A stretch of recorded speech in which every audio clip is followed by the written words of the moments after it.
আমার ঘরের আমার সব থেকে ফেভারিট প্লেস হচ্ছে এইটা, মানে এইখানে বসে আমি এত এত এত এত বেশি সময় কাটাইছি বলার বাহিরে। কিন্তু আজকে আমার এই জায়গাটাই একদম ধ্বংসের মুখে, মানে কিছুদিন ধরে অসুস্থ থাকার কারণে এই জায়গাটা এত বাজে হয়ে গেছে। সো আজকে মিশন হচ্ছে এই জায়গাটা একদম চকাচক করে ফেলবো। সো চলো মিশনে নেমে পড়ি। ফার্স্ট আমি হাতে নিয়ে নিয়েছি, এখানে হচ্ছে তোমার সাদা তিল। আমার ঘরে অনেকগুলো সাদা তিল প্লাস কালো তিল ছিল। সো ওইগুলোকে একটু রোদ্রে দেওয়াটা আমার মনে হয় আগে ভালো হবে, এগুলো খাবার জিনিস যেহেতু। এরপর আমি তোমাদের কানেকশন একটি শোকেস দেখিয়েছি। আসলে এটা আমার অনেক পছন্দের একটা শোপিস। এটা ভিতরে লাইট প্লাস পানি পড়া সব কিছুই ছিল, কিন্তু এখন নষ্ট হয়ে গিয়েছে। নষ্ট হওয়ার কারণে এটা আমি এখানে ফেলে রেখেছি। আমি বিশ্বাস করে আমার বাসাটাকে পুরো বস্তি করে ফেলছি, মানে আমি এত বেশি অসুস্থ, রোজা রেখে আমার কিচ্ছু করতে ইচ্ছে করতেছিল না, আমি এত বেশি অলস হয়ে গেছি।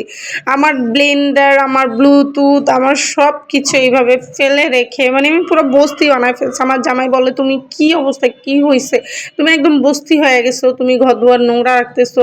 এটা শোনার পরে কালকে আমি মনে মনে প্রতিজ্ঞা নিয়েছি যে আজকেই আমি এগুলো সব ক্লিন করবো, আমার যত কষ্টই হোক না কেন। যাই হোক, চলো তোমাদেরকে সাথে নিয়েই ক্লিন করে ফেলে। এই মানে আমার সব থেকে পছন্দের জায়গা হচ্ছে আমার ফ্ল্যাটের মধ্যে এই কর্নারটা। অ্যান্ড সবার আগে আমি এই কর্নারটাকে একদম ক্লিন করে ফেলেছি, একদম চকাচক ঝকাঝক করে ফেলেছি, যেহেতু প্রথমেই বলেছিলাম একদম ক্লিন করে ফেলবো। তো আমার মতো অলস কে কে আছে সেটা কিন্তু অবশ্যই কমেন্ট সেকশনে জানিয়ে যাবা। আমি ভাই প্রচুর অলস। অলস বলতে আমি কাজকে ভয় পাই না, তবে কাজের কাছাকাছি কেমন যেন যাইতে মন চায় না। কাজকে কিন্তু ভয় পাই না, এই যে আজকে দেখবে একদম সব ক্লিন করে ফেলবো। সবার আগে এখানে আরেকটা র্যাকসিন নিয়ে আসলাম বিছানোর জন্য। এখানে বেশিরভাগই হচ্ছে বাবুর কাপড় চোপড় ছিল। বাবু আসলে পুরো ঘরের মধ্যে কাপড় চোপড় দিয়ে, মানে ও লাইক বিজনেস করে, কাপড় বিক্রি করে। সো এইখানে সেইখানে আমার সোফার নিচে, খাটের নিচে, আলমারির নিচে, মানে সব জায়গায় ওর কাপড় চোপড় দিয়ে ভরা থাকে। তারপরে উনি শুধু আমাকেই বকবে, নিজের বাচ্চাকে কিচ্ছু বলবে না। যাই হোক, এইখানে আমি হচ্ছে বয়ামগুলো একটু পরিষ্কার করে নিচ্ছিলাম। বললাম না আজকে সব একদম ঝকাঝক চকাচক করে ফেলবো। তো বয়ামটাও একটু পরিষ্কার করে নিয়েছিলাম। আর আমার ফ্রিজের উপরে একটি চেয়ার আছে, সেটা তোমরা ইগনোর করো, কারণ আমার ঘরে জায়গার খুবই অভাব। বিশ্বাস করো, জায়গার খুবই অভাব, এই জন্য আমার ফ্রিজের উপরে হচ্ছে চেয়ার রাখতে হয়েছে। এনিওয়েজ, আমার বাচ্চার কিছু চিল্লাচিল্লিও তোমরা শুনতে পাইবা আমার ভয়েস ওভারে, সো প্লিজ ইগনোর।